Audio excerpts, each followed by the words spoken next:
కరుణాతరంగితాక్షీం ధృతపాశాంకుశపుష్పబాణచాపాం అణిమాదిభిరావృతాం మయూఖైః గురుడిత్యేవ విభావయే భవానీ.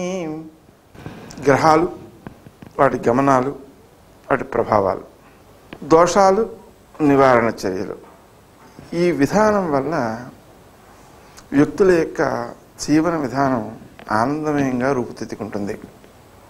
ఇదే భారతీయమైన జ్యోతిషంలోని ప్రత్యేకత.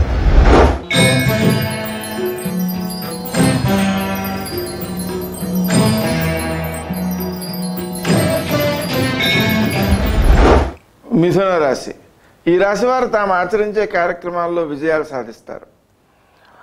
ప్రభుత్వానికి చెల్లించవలసిన సొమ్ములు ఏమైనా ఉన్నట్లయితే వాటిని వారం ప్రారంభంలోనే తీర్చివేయడం ద్వారా ఎక్కువ ప్రయోజనాలు పొందే అవకాశం ఉంటుంది.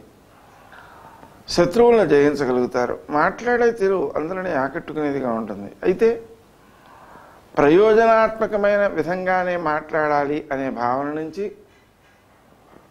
చమత్కారంగా మాట్లాడడం అనే స్థాయికి వచ్చేసినందువలన ఆ గుర్తింపు, గౌరవము తాత్కాలికమే అవుతుంది అనే సత్యాంశాన్ని కూడా గుర్తించాల్సిన అవసరం ఉంది.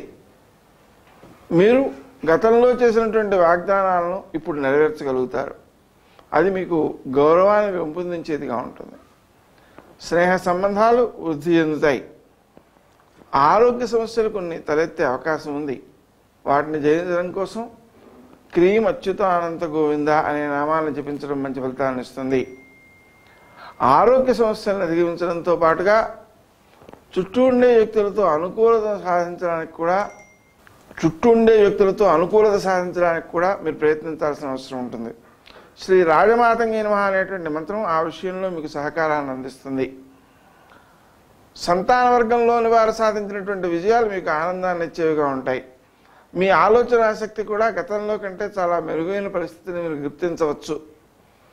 స్నేహ సంబంధాలు వృద్ధి చెందుతూనే ఉంటాయి. అయితే అలా వృద్ధి చెందేటువంటి స్నేహ సంబంధాలను కాపాడుకోవడం ద్వారా, బలపరచుకోవడం ద్వారా భవిష్యత్తులో చక్కని ప్రయోజనాలు సిద్ధిస్తాయి అనే సత్యాంశాన్ని గుర్తించాల్సిన అవసరం ఉంది. స్థానచలనం కోసం చేసేటువంటి ప్రయత్నాలు వారం ద్వితీయార్థంలో కొంతవరకు సానుకూలమయ్యే అవకాశం ఉంది. ఆ కారణంగా శ్రీ రాజమాతంగి నమః అనే మంత్రాన్ని జపం చేసుకుంటూ ఆ ప్రయత్నాలు చేయడం మంచిది. మీరు ఆకట్టుకునేలా మాట్లాడగలుగుతారు. తద్వారా పనులు కొంతవరకు సానుకూలమయ్యే అవకాశం ఉంది. కానీ ఎదుటివాళ్ళు చూపేటువంటి ఆదరం పైకి మాత్రమే కనిపిస్తూ పనుల విషయంలో అది పెద్దగా ఉపకరించకపోవడం అనేటువంటి సత్యాంశాన్ని కూడా మీరు గుర్తించగలుగుతారు. సంతాన వర్గంలోని వారు సాధించేటువంటి విజయాలు మీకు ఆనందాన్ని ఇచ్చేవిగా ఉంటాయి.